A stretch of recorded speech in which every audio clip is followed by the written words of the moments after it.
Hi guys, and welcome to my YouTube channel. This video is about the Universal Audio software which has recently been released.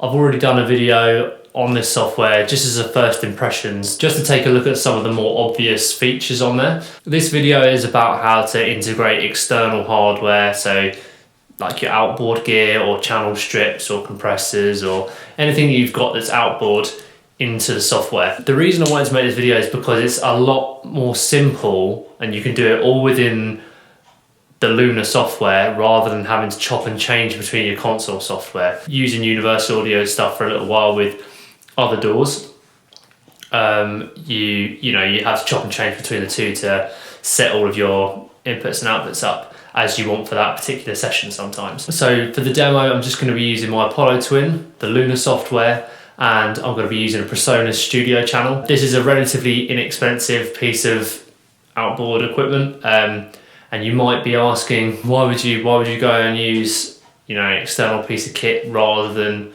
all of the great analog emulations that UA do?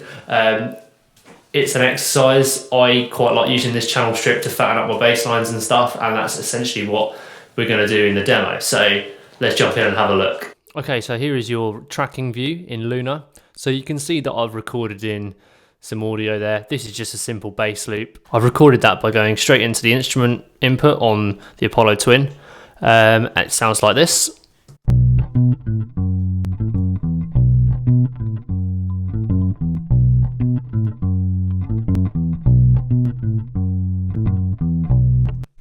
There you go. So we've got a little loop there essentially that I've played in.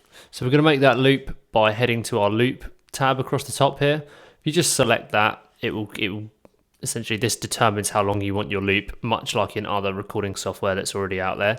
But yep, it's a feature that works, so why mess with it? So that will now do a nice little 4-bar loop.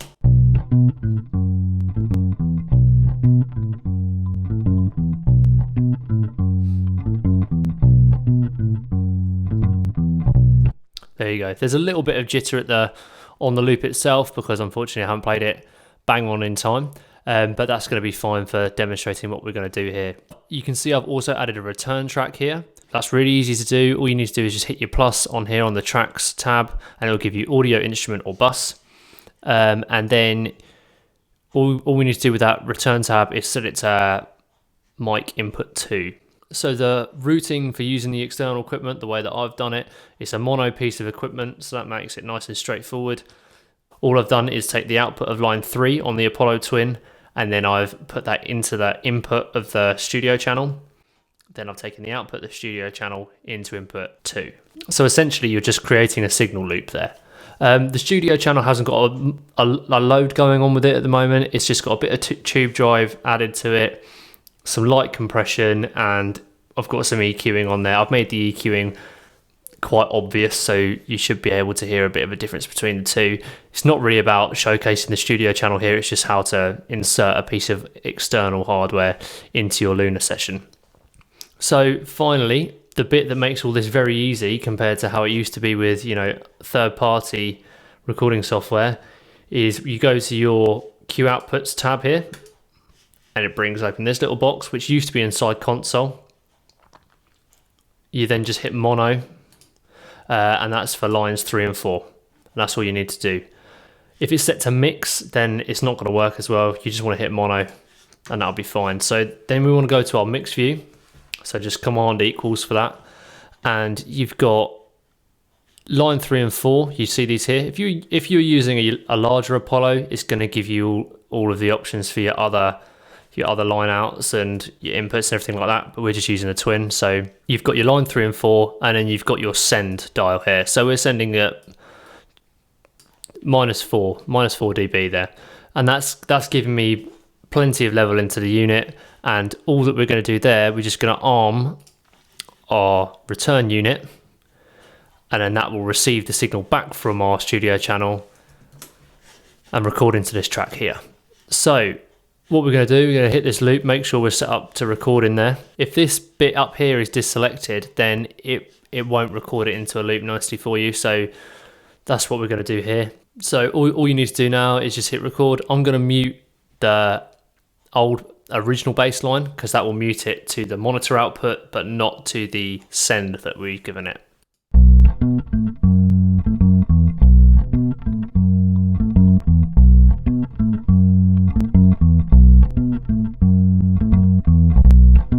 So you can hear there, it's recorded in absolutely fine. Dead simple to do. It's given it a bit of sort of saturation, a bit more thump, I guess, as well.